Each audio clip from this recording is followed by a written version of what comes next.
Which animal produce the biggest baby? किस जानवर का सबसे बड़ा बच्चा होता है?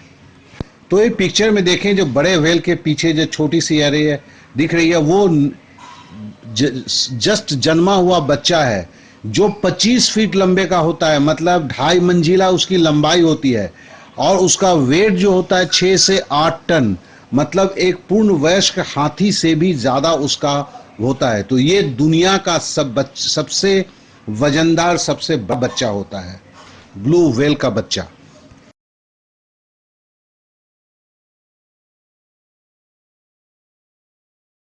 Heart attack occurs due to, देखो बोलता है हार्ट अटैक का मतलब क्या होता है? एकाएक दिल का बंद हो जाना, दिल का धड़कन रुक जाना। देखो, दिल को धड़कने के लिए भी आपको ब्लड चाहिए, और जब दिल में बोलते हैं ना ब्लॉक हो गया, ये ब्लॉकेट का मतलब देख रहे हो यहाँ पे नीचे जो दिखाया हुआ है, flow block by blood clots. जब मतलब है ब्लड में क्लॉटिंग्स आ जाते हैं, जिसके कारण क्या होता है, दिल के मसल्स को खून मिलना कम हो जाता है, जिसके लिए दिल धड़कना बंद हो जाता है, जिसको ही हम हार्ट अटैक कहते हैं।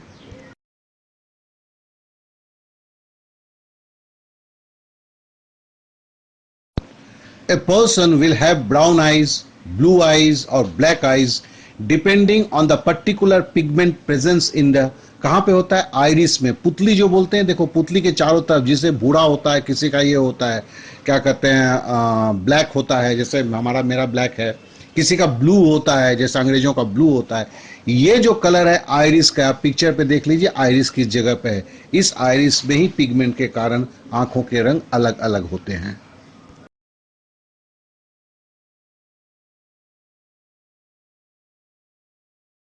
Which of the following element is obtain from the sea अलगी?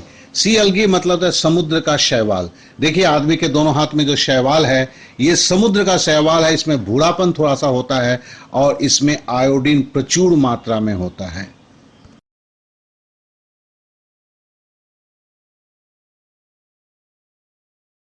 Which of the following is not a component of chlorophyll? देखिए क्लोरोफिल में सबसे ज्यादा क्या होता है, हमने जाना था मैग्नीशियम होता है। और क्लोरोफिल में क्या नहीं होता है? तो क्लोरोफिल में कैल्शियम नहीं होता है। क्लोरोफिल क्या जरूरत, क्यों जरूरत है? क्लोरोफिल पेड़ों में होता है, पत्तों में होता है, जिससे प्रकाश संश्लेषण या फोटोसिंथेसिस होता है। तो क्लोरोफिल में मैग्नीशियम प्रचुर मात्रा में होता है। क्लोरोफिल में क्या नहीं होता है? कैल्शियम नहीं होता है।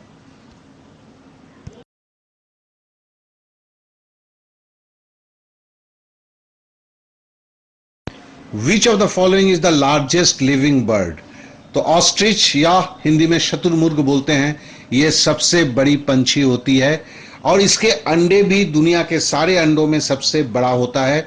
और ये आपके मैक्सिमम कालाहारी के जंगल, जो अफ्रीका के कालाहारी क्षेत्र में सबसे ज्यादा पाए जाते हैं।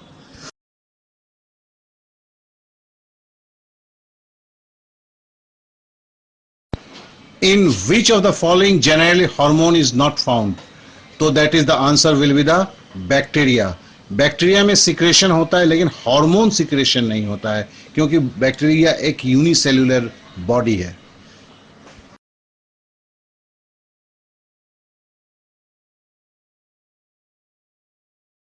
The causative organism of dengue fever? देखिए डेंगू फीवर जिस वायरस से होता है उसको फ्लेवी वायरस बोलते हैं। That is the flavi virus. तो ये जो डेंगू फीवर है, ये वायरस के चलते होता है।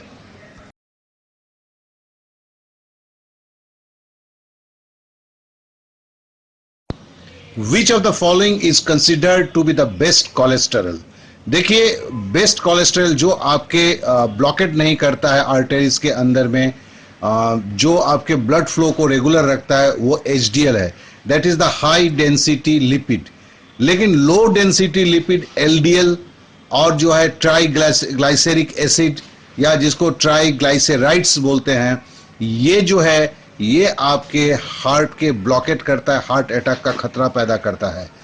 तो एचडीएल जो है वो क्लीन करता है एलडीएल और ट्राई ग्लाइसेराइड से बचाता है। मछली के तेल में जो है एचडीएल काफी ज्यादा मात्रा में होता है।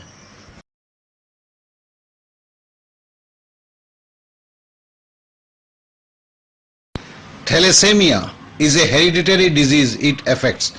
थैलेसेमिया जो आनुवंशिक है, माता पिता से भी होता है, और दूसरी बात याद रखेंगे फॉलिक एसिड के कमी से भी होता है।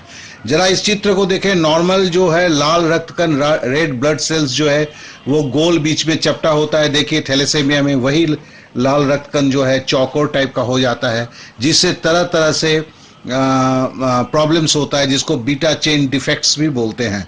तो थैलेसेमिया एक आनुवंशिक रोग है जो ब्लड में होता है, रेड ब्लड सेल्स में होता है।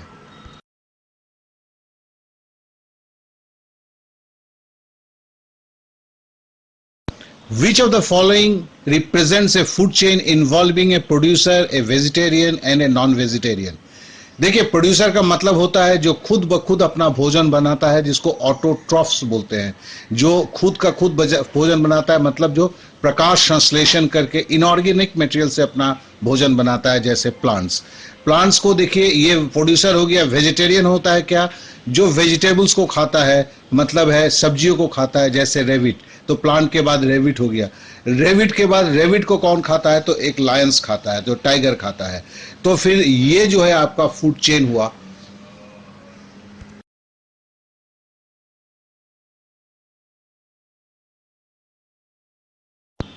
Which of the following makes the skin layer impervious to water? Impervious का मतलब जिसमें पानी आपके चमड़े के अंदर नहीं घुस पाए, उसके लिए। जरा पहले फोटो को देखिए नॉर्मल स्किन का, उसके ऊपर देखिए केराटिन लेयर है। ये केराटिन लेयर आपके पानी घुसने नहीं देता है। दूसरा है देखिए सोरासिस है। सोरासिस का मतलब है जब आपका केराटिन का लेयर डिफेक्ट हो जाता है तो पानी लगते ही हाथ आपका फूल जाता है और छोटे छोटे घाव हो जाते हैं। तो केराटिन का जो लेयर है वो आपको पानी से आपके चमड़े की रक्षा करता है।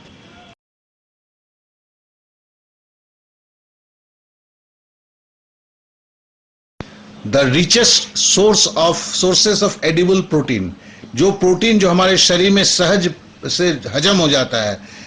प्रोटीन में क्या होता है, एमिनो एसिड्स होता है।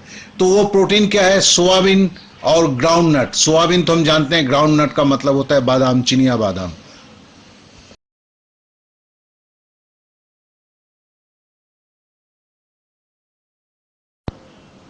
Which of the following weeds has been found useful to check water pollution caused by the industrial effluents? तो आपका क्या है कि कारखानों से जो वेस्ट निकल के नदी नालों में मिल जाता है, उससे जो प्रदूषण होता है, उस प्रदूषण को रोकने के लिए सबसे ज्यादा सक्सेसफुल है वाटर हियासिंथ, जिसको हम हिंदी में क्या बोलते हैं, जलकुंभी।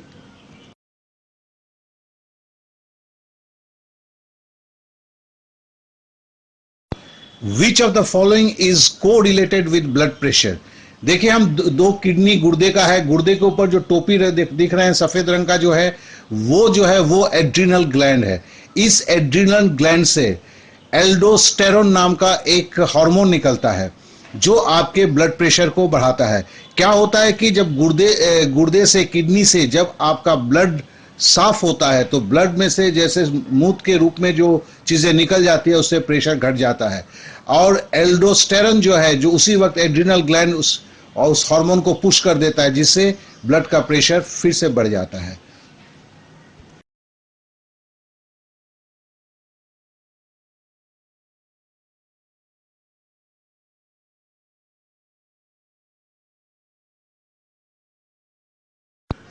लोकसभा का कार्यकाल कितनी बार 6 वर्ष तक बढ़ाया गया था, मतलब 6 वर्ष मतलब 1 साल बढ़ाया गया था। तो देखिए 1975 में जो इमरजेंसी लगा था इंदिरा गांधी के वक्त पे, उस वक्त जो है 1 साल के लिए लोकसभा का कार्यकाल बढ़ाया गया था, मतलब 5 वर्ष से 6 वर्ष हुआ था। तो ये केवल आज तक एक ही बार हुआ है। संसद सदस्य संसद में अपनी सदस्यता गंवा देगा यदि वो सत्रों से निरंतर अनुपस्थित रहे। मतलब कितना दिन अगर कोई पार्लियामेंट के सदस्य है, चाहे वो अपर हाउस हो या लोअर हाउस हो, वो अपना सदस्यता मेंबरशिप खत्म हो जाता है, रद्द हो जाता है, कैंसिल हो जाता है। अगर वो 60 दिन तक, 2 महीने 60 दिन तक अगर सत्र चल रहा है उस वक्त वो अनुपस्थित रहे तो। इस सवाल को देखें, भारतीय संसद द्वारा विश्व संसदीय प्रणालियों में कौन सी अभिनव चर्चा प्रक्रिया समाविष्ट की गई है? तो देखिए अगर विश्व के पार्लियामेंट्री सिस्टम में कोई चीज अगर अडॉप्ट किया है, हमसे अडॉप्ट किया है, वो है 0 आवर्स या शून्यकाल। शून्यकाल जो हम जानते हैं ये हमारे देश में चालू हुआ था जो दूसरे देशों ने इसको अपनाया हुआ है। ये जो है 12 बजे से 1 बजे का समय है, प्रश्नकाल के बाद का समय होता है। ये समय को हमारे पार्लियामेंट में पहले शुरू हुआ, उसके बाद विश्व के पार्लियामेंट ने उसे अपना लिया। आइए एक बार फिर रिपीट सवाल का आनंद उठाते हैं। भारतीय संसद का क्या अर्थ है? तो हम जानते हैं कि भारतीय संसद या पार्लियामेंट का मतलब होता है प्रेसिडेंट, राष्ट्रपति, राज्यसभा मतलब अपर हाउस और लोअर हाउस अर्थात लोकसभा। ये तीनों मिलके जो है इंडियन पार्लियामेंट का बोला जाता है। ये भी एक तरह से रिपीट सवाल ये है, भारतीय संसद का जनता द्वारा निर्वाचित सदन निम्नलिखित में से कौन सा है? देखिए, जनता द्वारा डायरेक्ट जो निर्वाचन होता है वो सदस्य लोकसभा में जाते हैं। राज्यसभा अर्थात अपर हाउस में जो है उसमें डायरेक्ट प्रजा द्वारा, जनता द्वारा चुना हुआ सदस्य नहीं जाते हैं, वो तो आपके लोकसभा और विधानसभा से चुने जाते हैं, लोगों से चुने जाते हैं। उनके जो सदस्य हैं लोकसभा विधानसभा के सदस्य, वो राज्यसभा के सदस्य को चुनते हैं या राष्ट्रपति मनोनीत करता है। लेकिन डायरेक्ट इलेक्शन से चुन के जो जाते हैं वो लोकसभा में जाते हैं। फिर से रिपीट सवाल का आनंद उठाइए। वित्त आयोग की नियुक्ति कौन करता है? मतलब है फिनांस कमिश्नर का नियुक्ति कौन करता है? तो हम जानते हैं फिनांस कमिश्नर का नियुक्ति जो है वो राष्ट्रपति करता है। भारत का योजना आयोग अर्थात प्लानिंग कमीशन किस वर्ष स्थापित हुआ था? तो ये 1950 में हुआ था, जवाहरलाल नेहरू द्वारा हुआ था। हम ये भी जानते हैं कि प्लानिंग कमीशन जिसका नीति आयोग है उसका सबसे सर्वश्रेष्ठ कौन होता है, चेयरमैन कौन होता है? तो प्राइम मिनिस्टर ऑफ इंडिया होता है। तो ये प्लानिंग कमीशन जो है 1950 में है और ये एक अनकॉन्स्टिट्यूशनल बॉडी है, अर्थात संविधान में इसका कहीं भी कोई भी वर्णन नहीं है। आइए एक और रिपीट सवाल का आनंद उठाएं। वित्त आयोग अर्थात फिनांस कमीशन का कार्यकाल क्या है? तो जानते हैं कि फिनांस कमीशन का कार्यकाल 5 साल का है और इसका जो ये जो बना होता है ये संविधान के 280 आर्टिकल के तहत बना होता है और इसमें 5 सदस्य मतलब 4 सदस्य और एक अध्यक्ष होते हैं। राष्ट्रीय विकास परिषद मतलब नेशनल डेवलपमेंट एजेंसी, इसके अंदर जो सदस्य होते हैं वो कौन कौन से सदस्य होते हैं? तो देखिए, योजना आयोग प्लानिंग कमीशन के सारे सदस्य आपके जो है राष्ट्रीय विकास परिषद के सदस्य होते हैं। केंद्र सरकार की जो टोटल कैबिनेट अर्थात मंत्री परिषद होता है वो भी उसके सदस्य होते हैं। सभी राज्यों के मुख्यमंत्री तथा संघ शासित जगह के जो प्रशासक होते हैं वो सब इसके क्या कहते हैं राष्ट्रीय विकास परिषद के मेंबर होते हैं। और राष्ट्रीय विकास परिषद जो योजना आयोग द्वारा जो प्रस्ताव लाया जाता है उसको आखिरी सम्मति देता है। निम्नोक्त में से एक कार्यपालिका का अंग है। कार्यपालिका का मतलब क्या होता है? कार्यपालिका का मतलब होता है सरकार द्वारा बनाए गए कानून को पालन करना। तो ये जो है कार्यपालिका का काम है। तो उप निरीक्षक पुलिस मतलब असिस्टेंट सुपरिटेंडेंट ऑफ पुलिस, ये जो है ये कार्यपालिका का अंग है।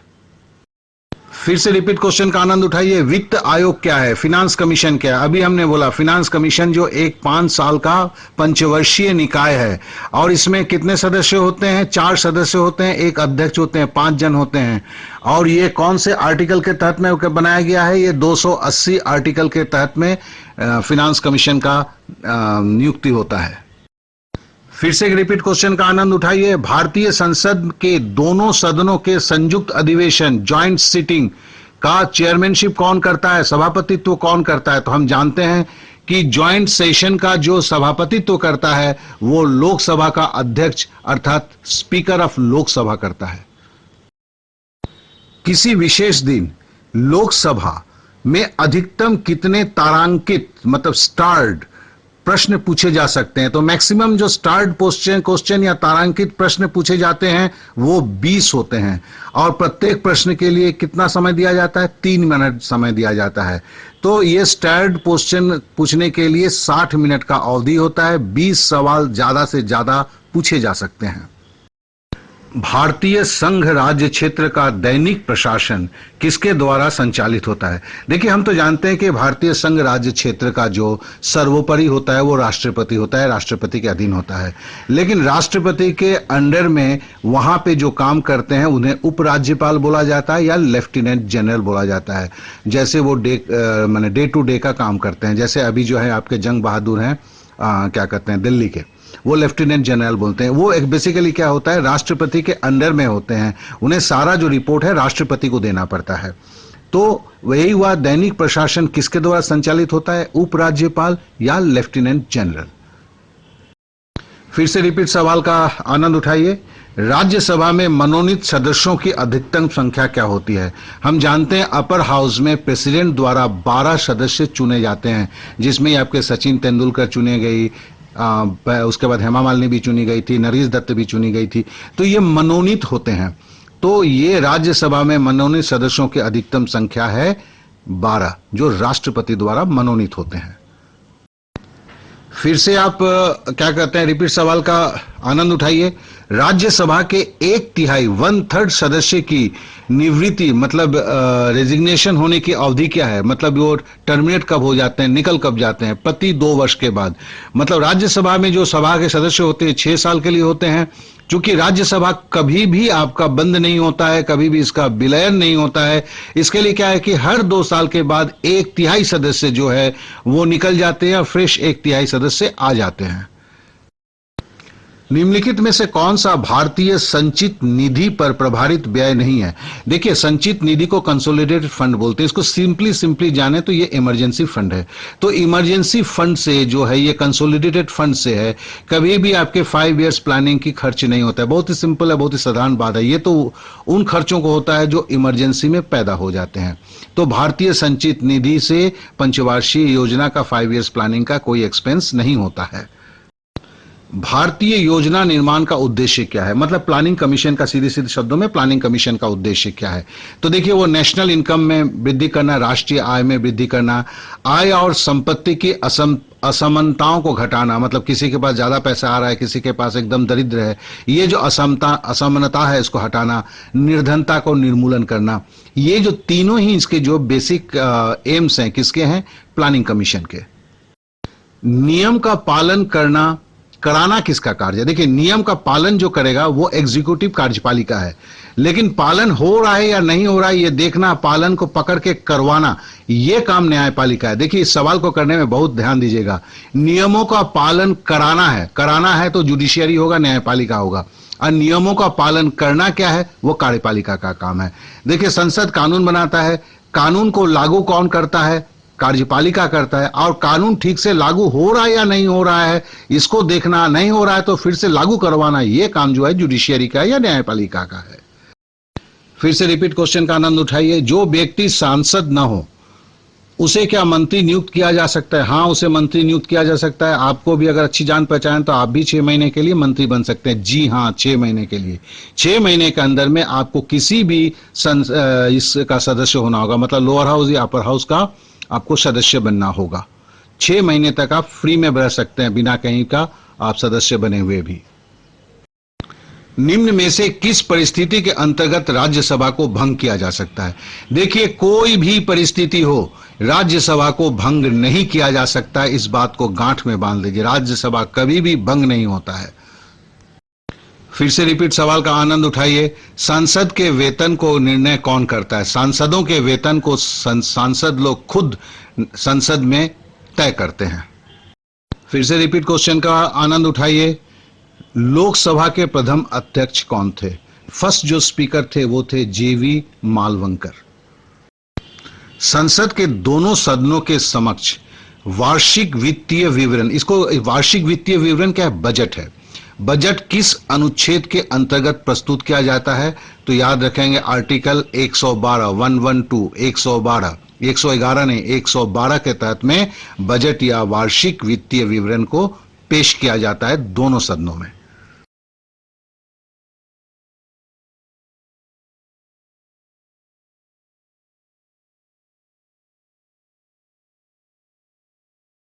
Where are the Todas found? देखिए, टोडा जो एक जनजाति है, जो आपके नीलगिरी पहाड़ पे रहने वाले थे ये लोग टोडास। तो ये अभी जो है आपका नीलगिरी बायोस्फीयर के अंदर में ये लोग लिए गए हैं। तो टोडा जो है वो आपका जो है नीलगिरी का मतलब ही हुआ क्या? नीलगिरी पर्वत मतलब आपका Tamil Nadu.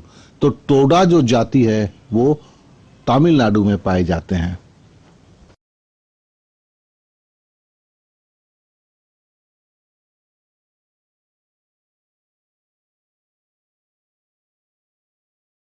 The production of onion is the highest in, देखिए पूरे विश्व में चाइना के बाद हमारे यहाँ प्याज का उत्पन्न जो है सेकंड पोजीशन है हमारी, और हमारे इंडिया में सबसे ज्यादा अगर प्याज का ओनियन का उत्पन्न होता है तो वो है नासिक क्षेत्र अर्थात महाराष्ट्र। तो अगर प्याज के उत्पादन में जो राज्य सबसे आगे है वो है महाराष्ट्र, उसके बाद देखिए आता है गुजरात आता है, और उसके बाद उत्तर प्रदेश, उड़ीसा और कर्नाटक आता है। लेकिन महाराष्ट्र जो है, जो अगर बोले कि पर हेक्टर यील्ड की भी बात करें तो प्रति हेक्टर जो ओनियन की पैदावार है वो सबसे ज्यादा महाराष्ट्र में होता है। मतलब करीब करीब आप समझ लीजिए कि 22 मेट्रिक टन जो है वो 1 हेक्टर जमीन में होता है, जबकि गुजरात में जो है वो 21 टन के बराबर होता है। हरियाणा में और भी कम होता है, 20 टन करीब करीब होता है। राजस्थान में तो केवल 15 टन के बराबर होता है। तो एनीवे, तो सबसे ज्यादा जो पैदावार होता है वो नासिक होता है, और स्टेट के रूप में बोलें तो महाराष्ट्र में सबसे ज्यादा आपका प्याज का उत्पादन होता है। प्याज के उत्पादन में विश्व में चाइना प्रथम स्थान पे है, उसके बाद हम द्वितीय स्थान पे हैं।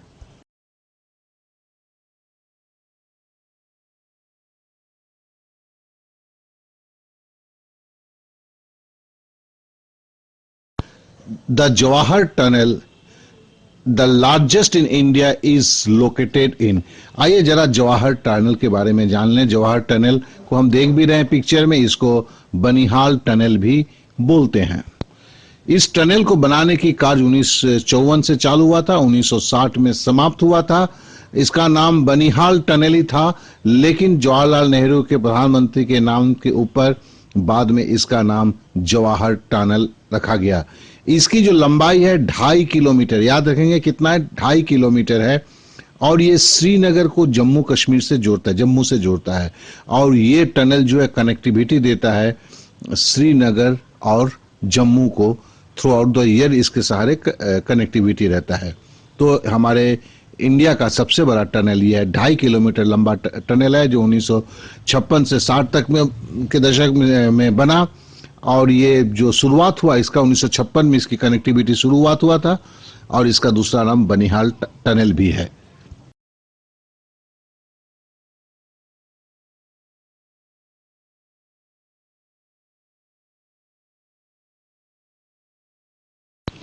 Which of the following rivers makes an estuary? देखिए एस्चुअरी का मतलब क्या होता है, मुहाना को बोलते हैं। जब आपका नदी जब समुद्र से मिलने जाता है तो ये क्रिएट होता है, इसे हम एस्चुअरी बोलते हैं। तो देखिए जो वेस्ट फ्लोइंग रिवर है, जो पूरा मतलब पश्चिम की ओर जाके नदी में मिलती है, जैसे नर्मदा है, तो ये जो नदी है पश्चिम में बह के मिलने वाले जो नदियां हैं, उसमें जो नर्मदा जो है वो कोई डेल्टा नहीं फॉर्म करती है, बल्कि वो एस्चुअरी फॉर्म करती है। तो हम डेल्टा और एस्चुअरी को थोड़ा देख लेते हैं इस पिक्चर में, आपको फर्क खुद ही समझ में आ जाएगा। तो नर्मदा नदी जो है ये गल्फ ऑफ खंबात, भरूच, जो गुजरात के भरूच के निकट जो है नर्मदा नदी गल्फ ऑफ खंबात में जाके मिलती है, और मिलने के पहले ये एस्चुअरी का निर्माण करती है।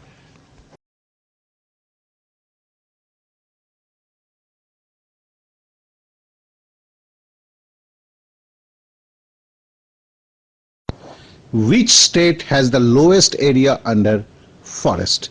देखिए हम पहले पढ़ चुके हैं, कल ही तो हमने शायद पढ़ा है कि हमारे यहाँ जो वन है, फॉरेस्ट है, वो केवल 24% के नजदीक है, जबकि हमारा 33.1% होना चाहिए है। हमारे देश में सबसे ज्यादा अगर प्रतिशत के आधार पर बोलते हैं तो मिजोरम जो है वो नंबर 1 रैंक पे है, क्योंकि वहां पे जो है आपका 83% एरिया जो है वन से आच्छादित है, जंगल ही जंगल है वहां पे।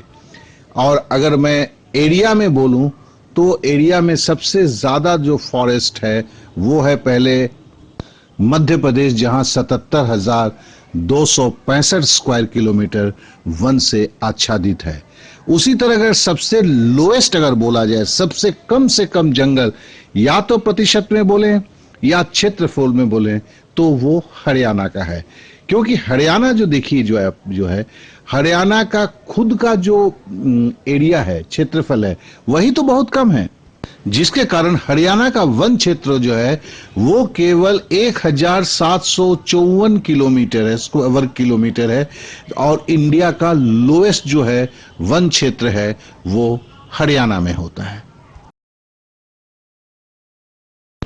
Which of the million plus population cities according to 1991 census has got the highest literacy rate?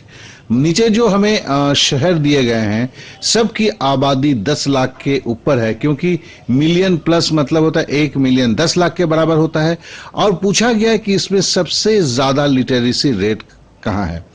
हम तो एक बात को जानते हैं, अगर राज्य की बात करते हैं तो सबसे ज्यादा लिटरेसी रेट जो है वो आज भी केरल का है। 1991 में भी केरल था, आज भी केरल है।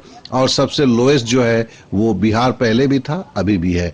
और कोची है, इसके लिए शहरों में कोची हम देखते हैं, कोची जो है वो भी 10 लाख से ऊपर के पॉपुलेशन का है। इसलिए कोची जो है वो चेन्नई, दिल्ली और ग्रेटर मुंबई से कहीं ज्यादा उसमें शिक्षित लोग रहते हैं।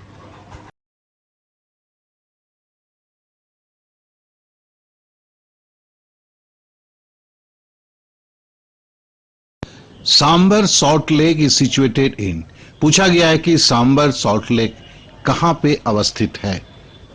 जान लीजिए, जो सांबर सॉल्ट लेक है वो इंडिया के सबसे बड़ी इनलैंड सॉल्ट लेक है। मतलब जिसकी जो है सागर से कोई जुड़ी हुई ये लेक नहीं है, तो इसके लिए से इनलैंड सॉल्ट लेक बोलते हैं। जो केवल आपके जयपुर से 96 किलोमीटर दूर है और अजमेर से 64 किलोमीटर दूर है। आप चित्र में इसे देख ही रहे हैं।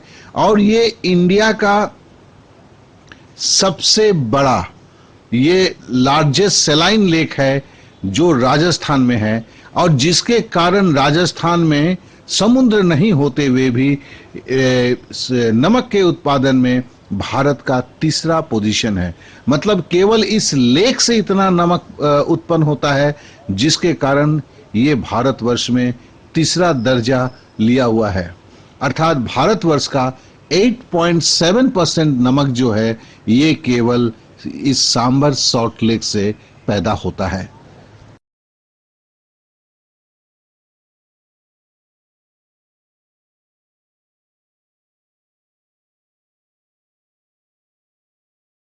Where has the Geological Survey of India located most of India's chromite?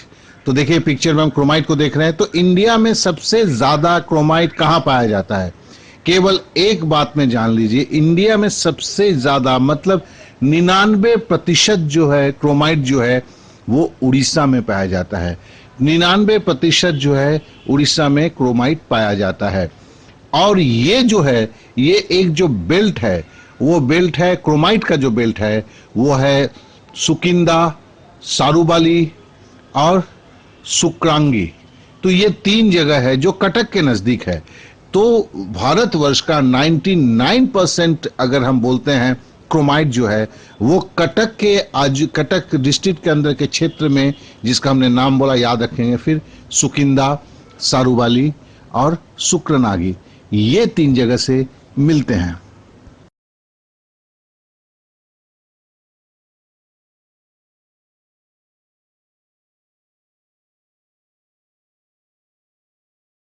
Where is Raisina hills?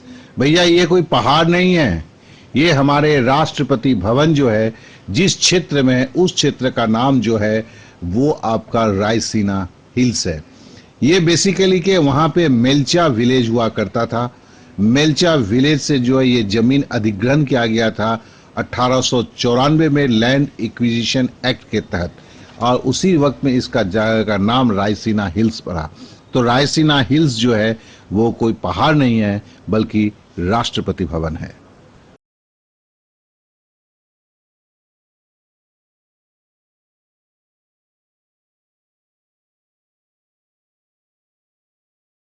Where was the first cotton mill in India established? देखिए पहला कॉटन मिल जो अनसक्सेसफुल हुआ था, सक्सेस नहीं हुआ था, वो तो कोलकाता में था। और अगर सक्सेसफुल कॉटन मिल की बात करें तो वो 1854 ईस्वी में बॉम्बे में हुआ। नाम था उसका कावासजी नानाभाई दावर। कावासजी नानाभाई दावर के नाम से बॉम्बे में 1854 में खोला गया। ये पहला जो है कॉटन मिल इंडिया में खोला गया। ये इसके पहले लेकिन कोलकाता में हुआ था, जो सक्सेसफुल नहीं हुआ था। ये दोनों को बोलना इसलिए जरूरी है, कहीं कोलकाता होता है तो और अगर बॉम्बे नहीं होता है तो कोलकाता मानना पड़ता है, और कहीं कोलकाता नहीं है तो मुंबई पे टिक्स मानना पड़ता है। तो फिर हम फिर से याद कर ले, पहला जो स्पिनिंग मिल था, सूती कपड़े बनाने का मिल था, वो 1854 ईस्वी में बॉम्बे में कावासजी नानाभाई दावर के नाम पे खुला था।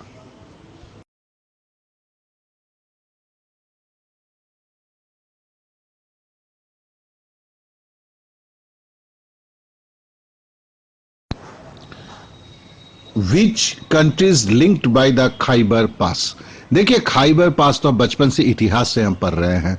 ये अफगानिस्तान और पाकिस्तान को, अभी कभी पाकिस्तान हमारे में हुआ करता था, इंडिया का भी कुछ अंश, अफगानिस्तान का कुछ अंचल हमारे इंडिया में ही हुआ करता था।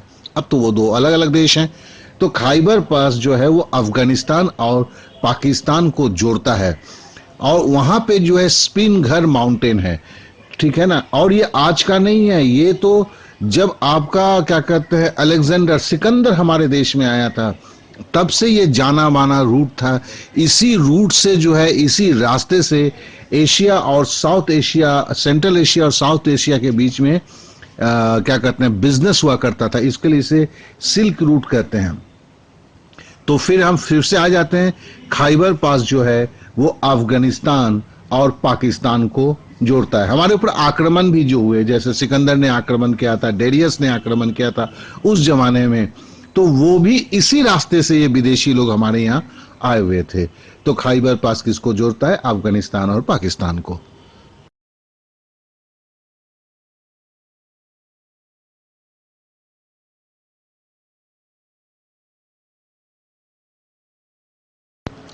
Which state in India is estimated have the largest coal reserve in India? तो बोला जा रहा है कि हमारे देश के किस राज्य में सबसे ज्यादा कोयले का भंडार है।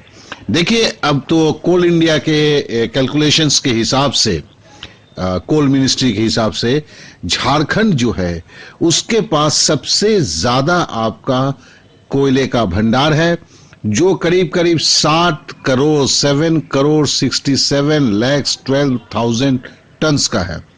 और उसके बाद जो है दूसरा स्थान आता है उड़ीसा का। तो याद रखेंगे, कोयले के मामले में झारखंड जो है भारतवर्ष का नंबर 1 है, और कोयले के मामले में विश्व में भी हमारे देश का एक अति उत्तम जगह है, मतलब रैंक है। तो हमारे देश में सबसे ज्यादा कोयला कहां उत्पन्न होता है? दैट इज झारखंड में।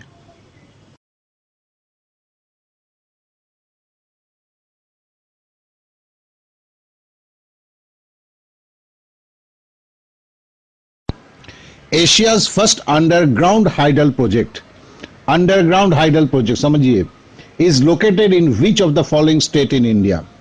तो जानेंगे कि 2003 में 1500 मेगावाट का अंडरग्राउंड, जमीन के नीचे जो आप पिक्चर में देख रहे हैं, अंडरग्राउंड हाइडल प्रोजेक्ट जो है एशिया का पहला हाइडल प्रोजेक्ट के नाम से ये हिमाचल प्रदेश के किन्नौर डिस्ट्रिक्ट में हुआ। इस प्रोजेक्ट का नाम है नाथपा झाकड़ी हाइडल प्रोजेक्ट। ये 1500 मेगावाट के प्रोजेक्ट का नाम है नाथपा झाकड़ी हाइडल प्रोजेक्ट, जो 2003 में बन के खत्म हुआ, बने तैयार हुआ।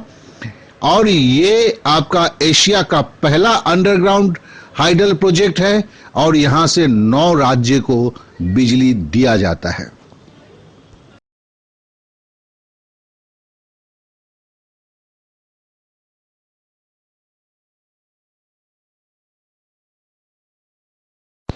Which of the following is a river flowing from central India and joining Yamuna और गंगा? तो देखिए, घाघरा, गोमती और कोसी, जो ये तीनों नदी जो है ये नेपाल से निकल के आती है। सेंट्रल इंडिया से निकल के आती है केवल एक बेतवा नदी। बेतवा नदी जो निकलती है वो निकलती है होशंगाबाद में जो के पास जो आपका विंध्य पर्वत है, तो विंध्य रेंज से ये बेतवा नदी निकलती है और बेतवा नदी निकल के ये जो है पूरा मालवा प्लेटू होते हुए ये आपके उत्तर प्रदेश में आती है और उत्तर प्रदेश में आके ये हमीरपुर शहर के पास आके ये यमुना से मिल जाती है। तो यही एक नदी है। देखिए नदियों के बारे में ये जो सवाल है, नदी के लिए मैं अलग से इम्पोर्टेंट नदी जो है उनका करना होगा हमें, क्योंकि वो कहाँ से निकलती है, कहाँ मिलती है, ये करना होगा। लेकिन तो भी यहाँ पे जो भी क्वेश्चन आएंगे उसे तो हम एक बार जरूर डील करेंगे, क्योंकि इससे क्या एक रिवीजन भी हो जाएगा, दिमाग में एक स्पष्ट खाका भी खींच जाएगा। चलिए फिर से हम देखते हैं बेतवा नदी, हम स्टार्ट टू एंड हम देख ही रहे हैं बेतवा नदी। ये क्या है, ये आप देख रहे हैं कि होशंगाबाद जो है वहां के मध्य प्रदेश में होशंगाबाद है, वहां पे आपका विंध्यागिरी रेंज है, वहां से ये निकलती है मालवा प्लेटू को क्रॉस करते हुए ये आके हमीरपुर जो यूपी में है वहां पे जाके ये आपके क्या कहते हैं जमुना से मिल जाती है। इसके लिए जमुना की सहायक नदी है।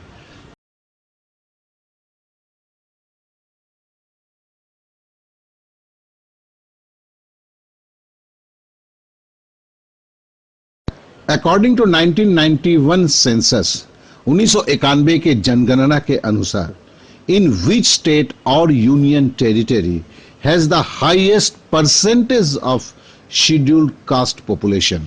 देखिए शेड्यूल कास्ट पॉपुलेशन का प्रतिशत में पूछा गया है, तो याद रखेंगे चाहे आप 1991 ले लें, चाहे 2001 ले लें, चाहे 2011 ले लें, पंजाब में सबसे ज्यादा प्रतिशत के आधार पर सबसे ज्यादा शेड्यूल कास्ट प्रतिशत के आधार पर पंजाब में पाए जाते हैं, सबसे ज्यादा शेड्यूल कास्ट। और उसी का उल्टा आपका नागालैंड, लक्षद्वीप और अंडमान निकोबार में कोई शेड्यूल कास्ट की प्रतिशत नगण्य है, इसलिए नहीं मिलते हैं। तो फिर से हम जान लेते हैं, 1991 बोलिए, 2001 बोलिए, 2011 बोलिए, सबसे ज्यादा प्रतिशत के आधार पर शेड्यूल कास्ट कहां पे है? पंजाब में है। और किन जगहों पे नहीं है? तो आप नागालैंड में नहीं है शेड्यूल कास्ट, लक्षद्वीप में नहीं है, अंडमान निकोबार में नहीं है। क्या नहीं है? शेड्यूल कास्ट के कोई प्रतिशतता है ही नहीं।